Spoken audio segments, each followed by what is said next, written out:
Présenté par La Roche-Posay, La Voix du cancer est un balado de l'Institut du cancer de Montréal, une fondation dédiée à soutenir financièrement les recherches des scientifiques de l'Axe cancer du Centre de recherche du CHUM. Dans les études de tous les types de cancers, il ne faut pas sous-estimer l'importance des effets sur notre peau. Habituellement, maintenant, dans les centres de radiothérapie, on va recommander aux gens de bien hydrater la peau et de commencer rapidement, dans les premiers jours du traitement, des crèmes de cortisone. Je m'appelle Jean-Daniel Doucet, mais on m'appelle souvent JD. Il y a près de 15 ans, j'ai quitté la recherche contre le cancer pour devenir vulgarisateur scientifique. Dans le balado La Voix du cancer, je vais revoir mes anciens collègues accompagnés de personnalités touchées de près par la maladie. Ensemble, on partage nos histoires tout en explorant les dernières avancées de la recherche, les pistes de traitement les plus prometteuses. Dans cet épisode, on jase avec la pétillante Lolita Dandois, idéatrice et chroniqueuse mode. On découvre les effets secondaires qu'ont eu sur sa peau les traitements de radiothérapie et comment la science peut aider à apaiser ces effets indésirables. Lolita. Salut. Je te présente le docteur Joël Claveau. Bonjour. Qui est dermatologue spécialisé dans les traitements du cancer à la clinique du mélanome et des cancers cutanés au CHU de Québec. Lolita, je nous ramène tout de suite en mars 2010 où tu as reçu un diagnostic de cancer du sein hormonal ou hormonodépendant. Tu vas toi-même nous raconter ton histoire dans un instant, mais surtout l'effet que la radiothérapie a eu sur ta peau. Je suis vraiment contente que tu abordes cette question-là parce que c'est vrai qu'on ne l'aborde pas du tout. Et en fait, ce qu'on sait puis ce qu'on entend du cancer, soit avant de passer à travers cette épreuve-là ou parce que tu décides soudainement de t'informer, d'en savoir le plus possible, bien évidemment, on va entendre parler des traitements, on va entendre parler des cheveux qui viennent souvent vraiment nous chercher. Moi, à cette époque, je me rappelle que j'avais beau lire toutes sortes de choses qui faisaient peur. Ben, c'était les cheveux, moi, qui m'effrayaient le plus. Le fait de les perdre, j'avais l'impression que j'allais perdre toute ma féminité avec. Mais c'est vrai que tout le reste, tout ce qui vient à côté puis qui contribue à ta qualité de vie, ben ça, on n'en parle pas. Et c'est clair que j'aurais tellement aimé qu'on m'en dise plus là-dessus, qu'on me prévienne, qu'on m'aiguille, qu'on me dirige. Tiens, abordons tout de suite la question, docteur Claveau. À quel point ils sont fréquents, les effets secondaires de la radiothérapie du cancer sur la peau? Très fréquent, pratiquement tout le monde a un effet secondaire, 90% et plus. Wow. Ça bouleverse d'avoir un diagnostic de cancer, juste dire le mot cancer. Donc, la prise en charge plus globale du patient, c'est de plus en plus maintenant ce qu'on recherche. C'est important d'expliquer. Plus le patient ou la patiente est informé, ben ils vont collaborer mieux au traitement puis vont faire partie de la solution. On parle de toxicité cutanée, mais en fait, il faudrait dire les toxicités cutanées. Il y a plusieurs types de toxicité pour la peau des traitements du cancer. Oui, c'est un grand chapitre complet. Il y a même des gens qui se spécialisent uniquement là-dedans. Donc, tout le grand groupe des toxicités. Ouais. Mais d'abord, il y a les toxicités, disons, systémiques. On prend de la chimio, on a mal au cœur. Ouais. On a de la diarrhée. Bon, mais on parle des toxicités cutanées. Ben, à ce moment-là, ça part des cheveux, de la peau, des ongles et des troubles de pigmentation qui sont encore plus évidents chez les gens de couleur, incluant les muqueuses aussi. Souvent, avec la chimiothérapie, on a des ulcères dans la bouche. Ça peut être des ulcères au niveau des organes génitaux. Donc, ça va jusque-là. Lolita, retournons à ton histoire pour un instant. On retourne en 2009, juste avant ton diagnostic. Comment est-ce que tu as découvert, toi, que quelque chose n'allait pas? J'ai été très chanceuse. J'avais une bosse sur mon sein et elle était sur la surface de mon sein gauche. Ça devait faire 6 mois que je la sentais puis qu'elle bougeait pas. Puis je sais que selon nos cycles hormonaux, selon le cycle menstruel et tout, ça se peut qu'il apparaisse certaines bosses. Mais là, ici, ça ne faisait pas mal du tout, mais ça bougeait pas.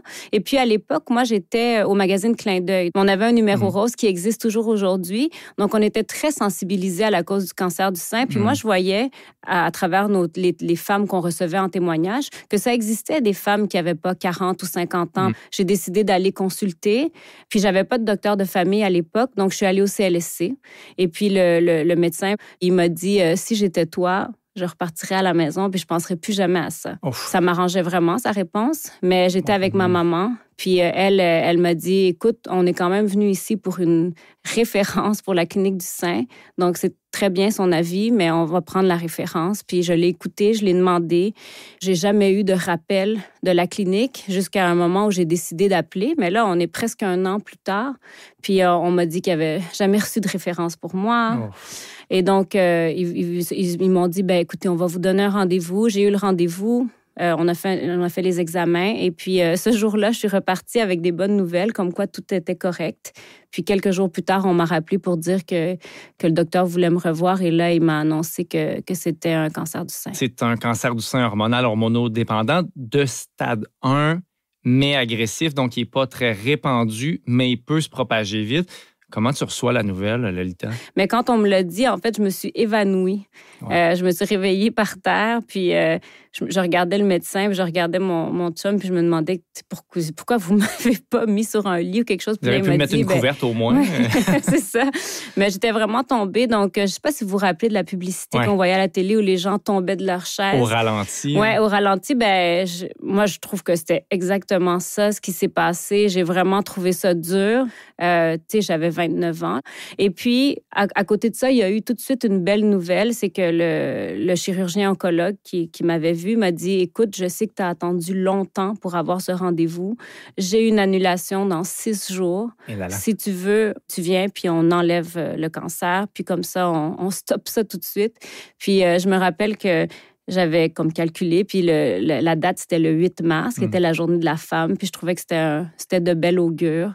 Puis voilà, donc ça s'est fait très, très vite. En tout cas, pour cette première partie de mes traitements, j'ai pas eu le temps de réfléchir, puis ça s'est bien passé. Parce qu'une série d'autres traitements vont être proposés. Il y aura de l'Herceptin, un anticorps qui s'attaque au cancer du sein, aussi de la radiothérapie. Les traitements vont durer environ 1 an.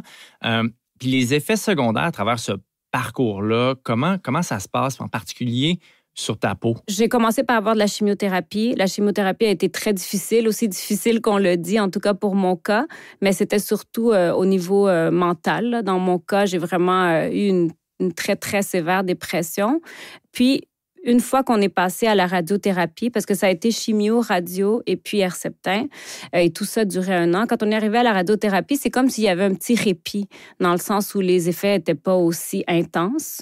Puis à partir d'un certain moment, là, mon sein commençait à être vraiment brûlé. Puis c'est là la première fois que j'ai senti les effets secondaires sur ma peau. Mais une fois qu'on est arrivé, je dirais à la deuxième semaine et demie de radiothérapie, au début, ça démangeait. Tout simplement. Évidemment, ça devenait rouge.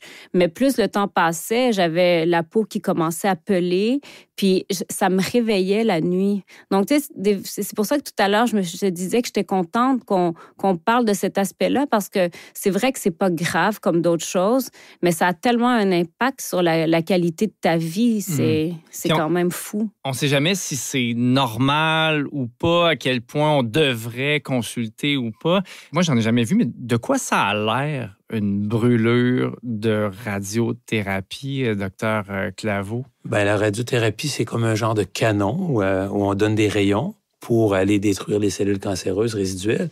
Donc, habituellement, tu pourras me corriger pour toi qu'est-ce qui est arrivé, mais c'est comme une forme géométrique, habituellement un rectangle ou un carré. C'est pas comme un effet secondaire d'un traitement qui habituellement arrive partout sur la peau. Donc, disons, si on prend une chimiothérapie qui donne une toxicité, ben les gens vont être rouges souvent des pieds à la tête. Tandis que la radiothérapie, ben c'est localement, à l'endroit où les rayons sont survenus. C'est quoi? C'est un genre de brûlure de soleil, mais x20, mettons, ou... Ben, c'est pas le même type de rayon, c'est les rayons X comparé aux rayons UV, mais oui, c'est similaire. Donc, une rougeur au début, puis ensuite, ben, dépendamment de la réaction, ça peut donner des petites vésicules, comme une brûlure, puis ça va desquamer, puis ça va couler. Donc, les radiothérapeutes appellent ça une dermatite suintante, mouillée. Ou ça peut être plutôt sec et desquamé. Donc, dépendamment du type de peau, du type de réaction ou de la force de la radiodermatite, ben ça peut à ce moment-là couler. Et ensuite, la peau devient plus sèche et fragile. Comment ça se passe? Ben, c'est que les rayons X bombardent les cellules cancéreuses. Mais ça crée des dommages collatéraux à la peau qui est juste au-dessus. En fait, ça neutralise en partie les cellules qui contribuent à la régénération de la peau. Les brûlures de la radiothérapie, ce qu'on appelle radiodermite ou radiodermatite, la majorité des patientes en ont.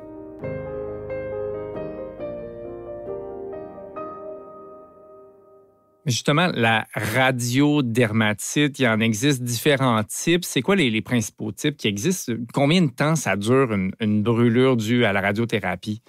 Moi, je mettrais ça simple. Il y a 2 sortes, la radiodermatite aiguë puis la radiodermatite chronique. Donc, aiguë, c'est quelques semaines à 1 mois, habituellement durant les traitements ou quelques jours qui suivent. Par la suite, des semaines, des mois après les traitements, la peau demeure fragile et même des années après, on peut voir des effets qui s'installent. C'est ce qu'on appelle la radiodermatite chronique, où là, la peau vient, disons, plus mince, un peu cicatricielle, avec parfois des changements de pigmentation et des petites veines qui sont dilatées. Donc, la grande définition, je dirais aiguë et chronique. Puis dans l'aigu, il y a les degrés de sévérité. Est-ce que c'est suintant ou plutôt sec? Puis les degrés de gravité. Lolita, après combien de temps ça s'est apparu chez toi? Moi, j'ai en tête 2 semaines environ. J'ai en tête que j'arrivais au milieu de mes traitements, que c'est ce que j'ai comme souvenir. Ça varie d'une personne à l'autre. Toi, tu as eu tes traitements quand tu avais 29 ans, donc ta peau était solide, en bonne forme. Certaines personnes, c'est 4 ou 5 jours, puis wow. les effets peuvent survenir. Pourquoi la radiothérapie, ça affecte spécifiquement la peau, puis pas d'autres organes, par exemple? Qu'est-ce qui se passe? Ça dépend de la dose de rayon, puis aussi du type de rayon. Habituellement, si on veut faire de la radiothérapie, disons, pour traiter un ganglion plus profond ou pour traiter, disons, les os, on va donner des types de rayons qui vont pénétrer plus en profondeur. Maintenant, on fait même la radiothérapie qu'on appelle la radiochirurgie, par exemple, pour des métastases au cerveau ou des métastases au poumon, où on va faire pénétrer les rayons très profonds, puis parfois moins brûler la peau, mais aller en profondeur. Donc, si on parle du cancer du sein, on veut traiter quoi? On veut traiter habituellement le sein résiduel, qui est en dessous, un peu la peau, mais surtout le sein. Et si on va vers la radiothérapie, vers l'aisselle, les ganglions, donc ça va être une radiothérapie qui va être assez superficielle.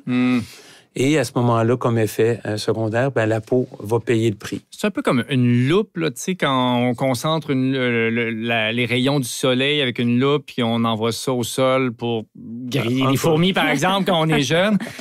C'est donc l'endroit où les rayons vont se concentrer. C'est là que ça brûle. Et dans le cas du cancer du sein, il se trouve que c'est proche de la peau, donc ça brûle la peau. Exact. Si on parle de ton exemple, où tu as eu l'excision de la tumeur cancéreuse, il y a 30-40 ans, on enlevait tout le sein au complet. C'était des mastectomies radicales, assez agressives. Donc maintenant, il va plus en enlevant la tumeur. Il y a différents types de chirurgie selon les types de cancer de sein, mais en général, on enlève la tumeur. Donc, le but de la radiothérapie, c'est de traiter plus largement le champ au pourtour au cas qu'il y aurait des petites cellules cancéreuses qui seraient demeurées sur place. Je me demandais, Lolita, c'est peut-être une question indiscrète, mais est-ce que ça s'est résorbé chez toi? Tu veux dire au niveau de... La peau, oui. Oui, moi, j'ai pas eu de dermatite chronique parce que ça a duré, je pense bien quelques mois, mais pas avec l'intensité de pendant, là. Puis après ça, oui, il y avait une fragilité sur la peau, je faisais plus attention. Aujourd'hui, ce qui en reste, c'est vraiment la cicatrice. J'ai eu une belle chirurgie, fait que je suis contente, ça paraît pas trop. Tu sais, à travers toute cette épreuve-là, je me trouve vraiment chanceuse aujourd'hui. Déjà, la première chance, c'est que je suis ici. Mais même à travers le reste, là, je me trouve très chanceuse. Dépendamment des types de peau, les gens de couleur, disons, parfois, il va rester une pigmentation brune au site de la radiothérapie. Toi, t'as les yeux et les cheveux un peu foncés, donc peut-être ça l'aurait pu en laisser. Donc, toi, t'as pas de pigmentation à cet endroit-là. La peau est de la même couleur. Non, la peau, c'est ça, c'est bien resté. Parce qu'en général, ça peut durer combien de temps, les brûlures, et après combien de temps la cicatrice peut apparaître, Dr. Claveau? On parle de mois et d'années après pour les radiodermites chroniques.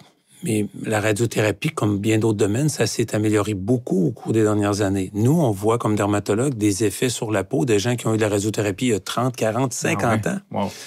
Le domaine de la radiothérapie s'est amélioré beaucoup et maintenant, les traitements sont plus focalisés avec des doses qui sont plus adaptées pour être moins toxiques. Je suis content de voir que toi, tu n'as pas d'effets secondaires à long terme, donc c'est des bonnes nouvelles. La radiation, c'est tout un choc pour la peau. Ce choc peut activer ou plus rarement éteindre les mélanocytes, les cellules qui produisent les pigments colorés de la peau. Par endroits, la peau peut être plus foncée et parfois plus pâle.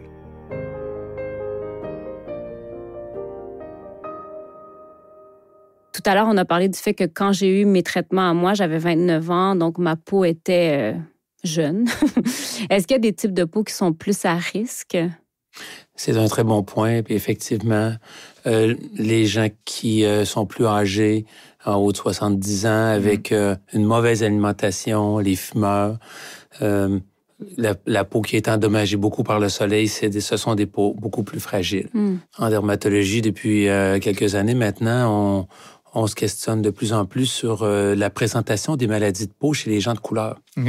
L'eczéma, le psoriasis, c'est pas la même chose chez quelqu'un avec la peau noire que avec la peau plus pâle. Donc, c'est la même chose pour la radiothérapie. Les gens qui sont plus pigmentés, la peau, ça se cote de peau de type 1 jusqu'à 6. C'est une ancienne classification de Fitzpatrick qu'on appelle. Peau de type 1 qui brûle toujours au soleil. Très, très pâle. Quelqu'un qui est presque roux, par exemple. Les yeux bleus. Ouais. Et la 6 étant la peau noire vraiment, qui ne brûle jamais. Donc, si on a des peaux de type 4, 5, 6... 3, 4, 5, 6, plus foncé, et on a une insulte à notre peau, donc une blessure, se brûler, la radiothérapie, une maladie de peau, on va faire beaucoup de pigmentation, qu'on appelle de l'hyperpigmentation. Et on est encore plus prudent dans des traitements de radiothérapie, par exemple, chez des gens de couleur, parce que les troubles de pigmentation, qu'on appelle dyschromie, qui vont survenir, peuvent persister des années par la suite au traitement. Justement, vous et vos collègues, Dr. Claveau, vous avez réviser toute la littérature scientifique pour donner les meilleurs trucs possibles aux patients et aux patientes qui ont de la radiothérapie. Est-ce que vous pouvez nous en partager quelques-uns?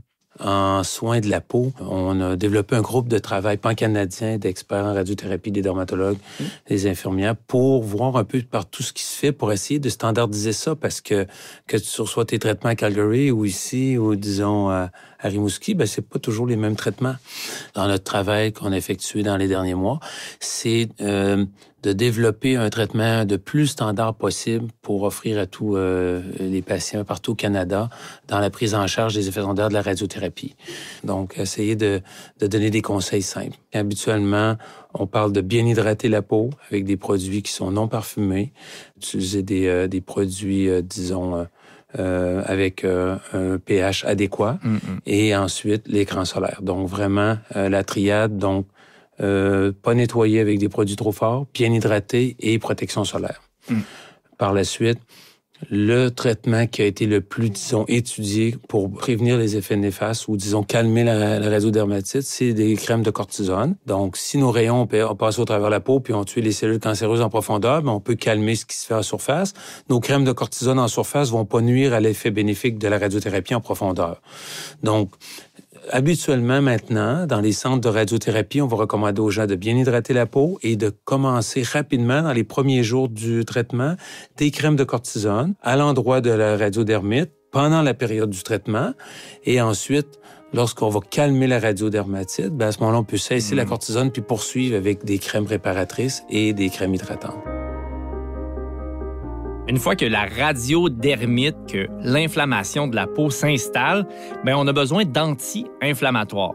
Ça peut être des crèmes de cortisone, par exemple. Il y a même des protocoles où on commence à donner cette crème-là au début des traitements.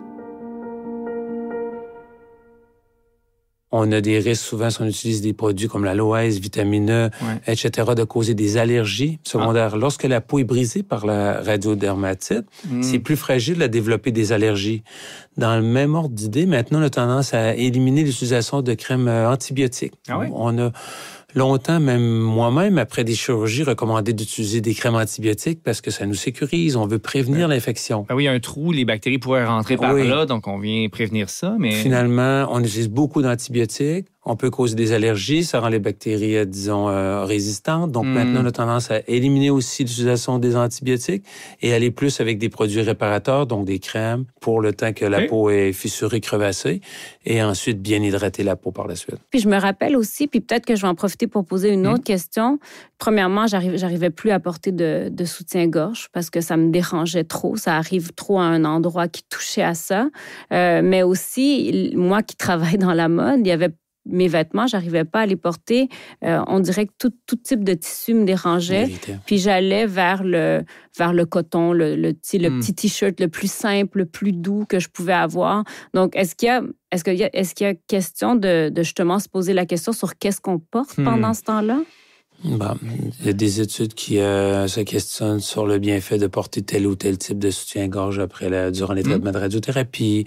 Il y a un point, donc ça peut être un point, effectivement, il faut éviter tout ce qui peut être irritant.